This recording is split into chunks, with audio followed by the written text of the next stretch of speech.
That's right, and the woman who was shot and killed has now been identified as Renee Nicole Good, a 37-year-old woman from Minneapolis. The federal government is claiming its agents acted in self-defense, but eyewitness video appears to show a different story. A warning here, what you're about to see is extremely sensitive and difficult to watch. The video shows ICE agents approaching an SUV stopped across the middle of the road in a residential neighborhood.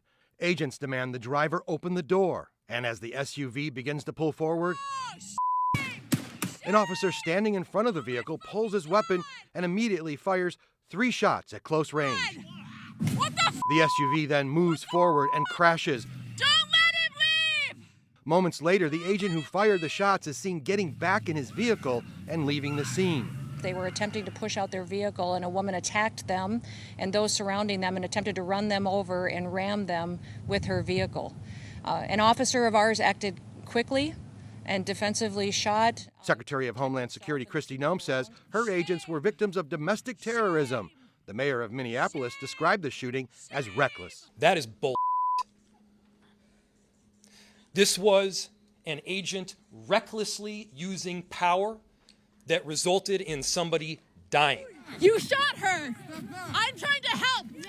To ICE, get out of Minneapolis. Hundreds of protesters gathered following the shooting.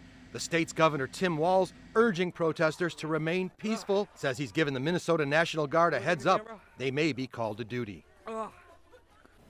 City leaders have said the victim was observing federal actions and was not the target of an ICE-related arrest. The FBI and Minnesota state investigators are now trying to get to the bottom of all this, Erica and Joe. All right, Dave, thank you. Reaction now from Eric Ballier. He spent 25 years as a federal agent, including work investigating use of force cases. He said agents have to make a decision based on a number of factors, but had he been in that situation, he says he would have gotten out of the way. You have to understand what your backdrop is. You're accountable for every single one of those rounds that leaves your weapon. There's a little bit of a crossfire. Obviously, there's protesters or somebody that's filming this essentially directly in the line of fire. So, no, if I'm on scene, I'm not pulling the trigger in this situation. Ballier says nearly all of the shootings that have happened involve a vehicle, either a traffic stop or someone trying to drive away, and as a result, he has concerns about tactical procedures and training. He's calling for a transparent investigation, adding there are no winners in this.